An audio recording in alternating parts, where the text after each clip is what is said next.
University మంచి భవిష్యత్తు కోసం తెలుగు విద్యార్థులు ఇష్టపడే యూనివర్సిటీ. కాల్ 9059052378 9059052379.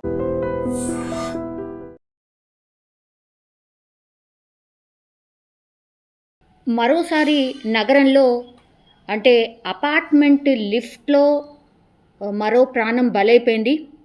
ఇది ఆసిఫ్ నగర్ పోలీస్ స్టేషన్ పరిధి అండ్ సంతోష్ నగర్ కాలనీలో ఇది ముజ్దాబా అపార్ట్మెంట్ లిఫ్ట్లో ఒక 4.5 ఏళ్ల చిన్నారి, అతని పేరు వచ్చేసి సురేందర్, అత్యంత భయంకరంగా చనిపోయిన పరిస్థితి. ఇలాగే అపార్ట్మెంట్లో లిఫ్ట్లో ఇరుక్కుని చనిపోయిన సంఘటన ఈ మధ్య కాలంలో వరుసగా ఇది 3వది అని చెప్పొచ్చు. ఎందుకంటే ఇదే కాన్స్టిట్యున్సీ అంటే నాంపల్లి కాన్స్టిట్యున్సీలోనే 15-20 రోజుల క్రితమే ఇట్లనే 4 ఏళ్ల చిన్నారి కూడా ఇట్లనే లిఫ్ట్లో ఇరుక్కొని చనిపోయిండు. గ్రిల్ అండ్ ఇట్లా కింద భాగంలో మధ్యలో ఇరుక్కొని చనిపోయిన పరిస్థితి. అగైన్ మళ్ళీ సేమ్ అదే తరహా ఇన్సిడెంట్ ఇప్పుడు అదే కాన్స్టిట్యున్సీలో అపార్ట్మెంట్ లిఫ్ట్లో ఇరుక్కొని సురేందర్ అనే చిన్నారి, కేవలం 4.5 సంవత్సరాలు మాత్రమే ఉన్నాయి, లిఫ్ట్లో ఇరుక్కొని చనిపోయిన పరిస్థితి. అయితే ఇతను ఈ ఫ్యామిలీ మొత్తంగా కూడా అక్కడ వాచ్మెన్ పనిచేస్తోంది. సో తల్లిదండ్రులు ఉన్నారు, అట్లాగే ఒక చెల్లి కూడా ఉంది ఈ సురేందర్కి. సెంటాన్స్ దగ్గర ఒక లిఫ్ట్ ఇన్సిడెంట్ అయింది నాంపల్లి కాన్స్టిట్యున్సీలో.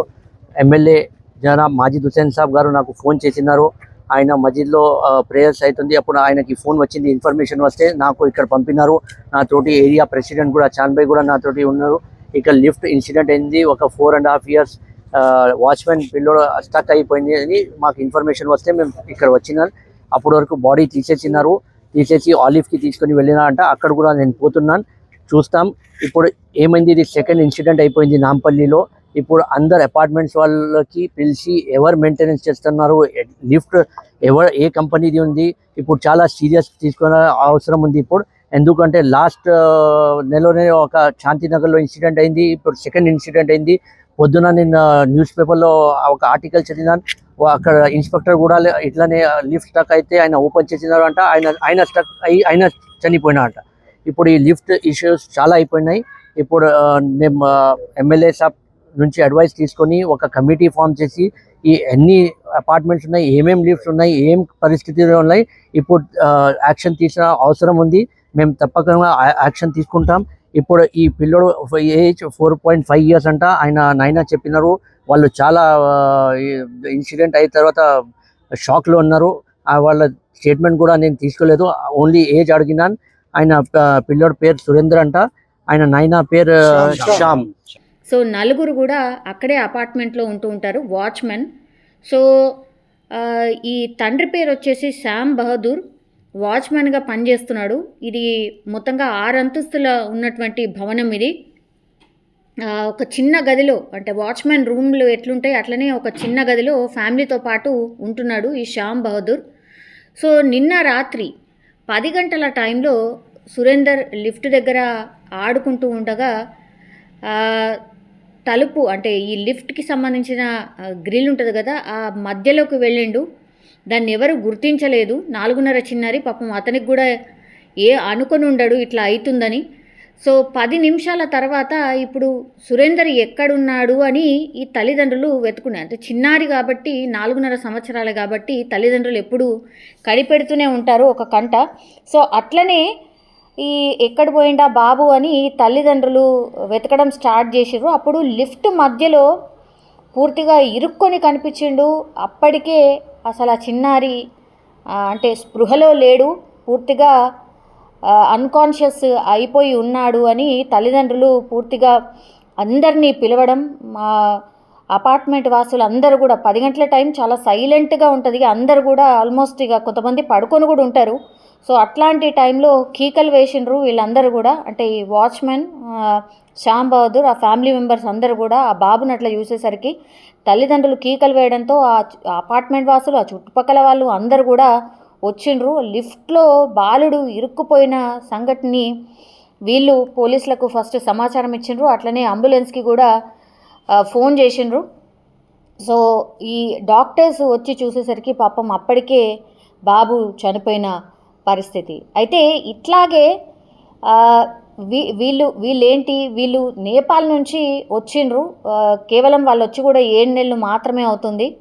ఫస్ట్ ఏమో వీళ్ళు అందరూ కూడా గుడిమల్కాపూర్లో ఒక భవన నిర్మాణంకి సంబంధించిన వర్క్స్ ఉన్నప్పుడు అక్కడ పనిచేసిర్రు. జస్ట్ 3 నెలల క్రితం మాత్రమే ఇప్పుడు ఈ అపార్ట్మెంట్ మనం చూస్తున్న అపార్ట్మెంట్లోనే వాళ్ళు పనికి చేరడం జరిగింది.